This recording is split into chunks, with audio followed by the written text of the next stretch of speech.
आप जानते हैं कि रक्षाबंधन सिर्फ भाई की कलाई पर राखी बांधने और मिठाई खाने का त्योहार नहीं है। इसके पीछे छिपी है हजारों साल पुरानी एक ऐसी कथा जिसमें देवताओं का युद्ध, भगवान विष्णु, माता लक्ष्मी और एक पवित्र रक्षा सूत्र का रहस्य जुड़ा हुआ है। लेकिन सवाल है कि आखिर राखी बांधने की परंपरा शुरू कैसे हुई और क्या सच में एक धागा किसी की रक्षा कर सकता है? इस रहस्य को जानकर आप रक्षाबंधन को पहले से बिल्कुल अलग नजरिए से देखेंगे। नमस्कार, आप देख रहे हैं अमित की डायरी। अगर आप हमारे चैनल पे आए हैं तो चैनल को फॉलो और सब्सक्राइब जरूर कर लीजिए, क्योंकि यहाँ आपको मिलती है सनातन धर्म से जुड़े बहुत सारे कई रहस्य। तो आइए आज जानते हैं रक्षाबंधन आखिर क्यों मनाया जाता है और इसके पीछे क्या रहस्य छिपा है। रक्षाबंधन का अर्थ ही है रक्षा का बंधन, यानी एक ऐसा पवित्र बंधन जिसमें एक व्यक्ति दूसरे की रक्षा का संकल्प लेता है। आज के समय में हमें इसे मुख्य रूप से भाई बहन के प्रेम और भाई द्वारा बहन की रक्षा का संकल्प के रूप में मानते हैं। लेकिन पौराणिक परंपराओं में रक्षा सूत्र का महत्व इससे भी बहुत पुराना माना गया है। ऐसी ही एक प्रसिद्ध पौराणिक कथा भगवान विष्णु और राजा बलि से जुड़ी है। कहा जाता है कि राजा बलि भगवान विष्णु के महान भक्त थे। उनकी भक्ति, शक्ति और दानशीलता इतनी प्रसिद्ध थी कि उन्होंने तीनों लोकों पर अपना अधिकार स्थापित कर दिया था। देवताओं की जब यह चिंता हुई कि कहीं उनका स्वर्गलोक भी उनके अधिकार में न चला जाए, तब भगवान विष्णु ने वामन अवतार धारण किया। भगवान विष्णु एक छोटे से ब्राह्मण बालक के रूप में राजा बलि के पास पहुंचे। उन्होंने राजा बलि से केवल 3 पग भूमि मांगी। राजा बलि ने अपना वचन दे दिया, लेकिन वामन रूप में आए भगवान विष्णु ने विराट रूप धारण कर लिया। पहले पग में उन्होंने पृथ्वी नाप ली, दूसरे पग में पूरा आकाश नाप लिया। अब तीसरा पग रखने के लिए कोई स्थान नहीं बचा था।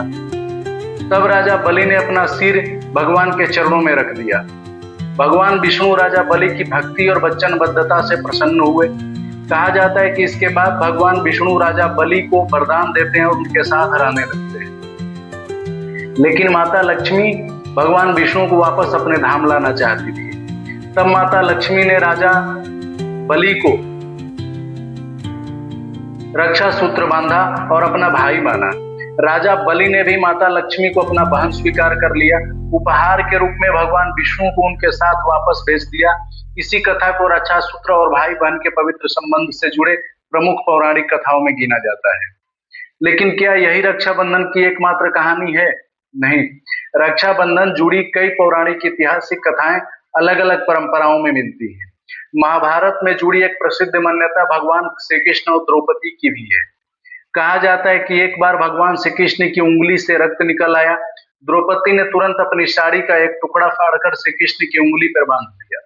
श्री कृष्ण ने द्रौपदी के इस स्नेह को स्वीकार किया और उन्हें उनकी रक्षा का वचन दिया। बाद में जब द्रौपदी का चिरहरण हुआ तो भगवान श्री कृष्ण ने उनकी लाज की रक्षा की। यह कथा हमें एक बहुत गहरी बात समझाती है कि रक्षा का रिश्ता केवल खून का रिश्ता नहीं होता, बल्कि प्रेम, विश्वास और सम्मान का रिश्ता भी हो सकता है। यहाँ रक्षाबंधन का सबसे सुंदर संदेश छिपा है। राखी का धागा अपने आप में कोई जादुई शक्ति नहीं है। उसकी असली शक्ति है उसके पीछे लिया गया संकल्प। जब बहन भाई की कलाई पर राखी बांधती है तो वह केवल धागा नहीं बांधती, वह अपने भाई के प्रति प्रेम और विश्वास व्यक्त करती है। और भाई जब राखी स्वीकार करता है तो बहन की सुरक्षा, सम्मान और हर परिस्थिति में साथ देने का संकल्प लेता है। यानी एक छोटा सा धागा 2 लोगों के बीच विश्वास और जिम्मेदारी का बंधन बन जाता है। आज के समय में रक्षाबंधन का अर्थ केवल इतना ही नहीं कि भाई अपनी बहन की रक्षा करे, बल्कि इसका संदेश है कि परिवार की रक्षा करे, रिश्तों का सम्मान करे, मुश्किल में समय में अपने को साथ मत छोड़े, और सबसे महत्वपूर्ण, जिसके हाथ में रक्षा का धागा बंध जाए उसके सम्मान और विश्वास की भी रक्षा करें। इसलिए रक्षाबंधन को केवल एक त्योहार नहीं, बल्कि प्रेम, विश्वास, जिम्मेदारी और रक्षा के पवित्र बंधन के रूप में देखा जाता है।